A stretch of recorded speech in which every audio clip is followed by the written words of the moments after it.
A valid question always is where investor sentiment stands, because as I cite over and over and over, Sir John Templeton's legendary line that bull markets are born on pessimism, grow on skepticism, mature on optimism, and die of euphoria is a piece of permanent wisdom. And as we've moved from a world 12 years ago with tremendous fear and pessimism of all things, irregularly forward into a world that at the beginning of this year, as I've said, was beginning to bite onto the early stages of euphoria, the concern about sentiment is a valid one.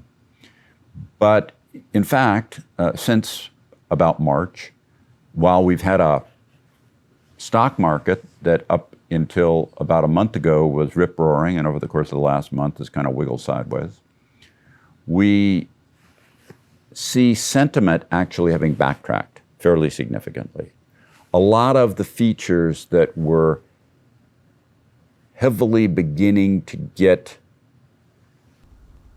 a little bit scary have backed off. The huge surge that had occurred and set all-time records in special purpose acquisition funds, which is a sort of a tricky way to do a alternative and initial public offering.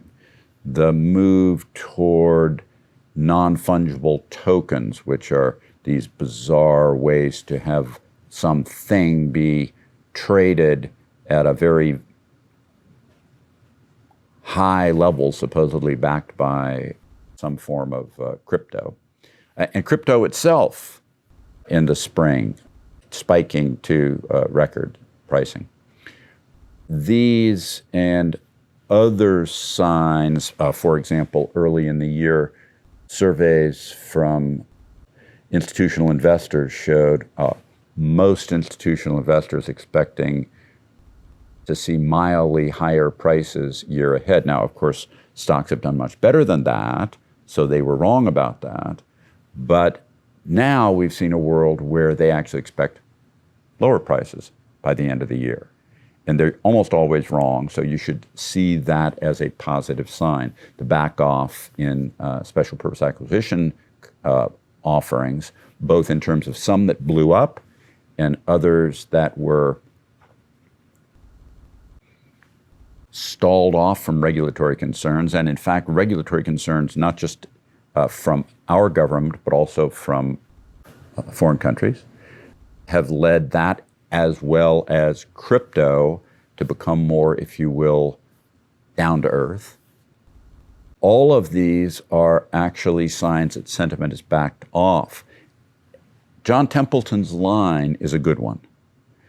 But the move from pessimism to a bull market's euphoria is not a straight line, it's a wiggly line. It's a wiggly line a little bit like the stock market's wiggly. And what we've had since March is that wiggling back into an area that's now clear optimism, but we're clearly not at euphoria. We've got numbers of things that people wrongly associate with fear. A fear, for example, about what's gone on in Afghanistan, which is a true human tragedy. It's a humanitarian tragedy, but it's the kind of thing that doesn't really impact capital markets. Capital markets just don't. Capital markets are cruel, mean, non-caring, and literally things like that. We have a very long history of them in different forms. Markets don't care about that. Things like the Delta variant and fears about other future variants of COVID causing slower growth when before people thought we were off to the races in a long boom.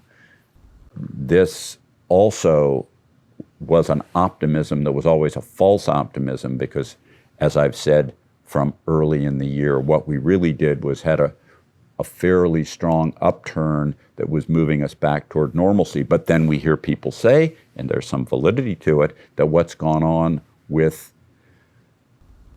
COVID has put restrictions in varied ways, in varied places, that has impacted some of the small retailing, some of the hospitality industry, negatively impacted some other parts of travel, and that's all true. But those features, all of them in aggregate, are a tiny, tiny, small percentage of the US or global stock market, ranging in the area of about 2%. That is, that which is impacted is 2%. So that tells you why it is that those things which get a lot of attention in media don't have any real ripple over effect into the stock market.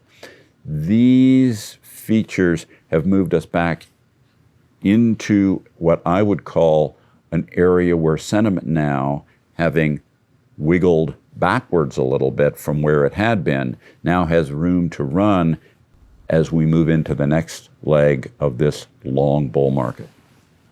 Subscribe to the Fisher Investment YouTube channel if you like what you've seen. Click the bell to be notified as soon as we publish new videos.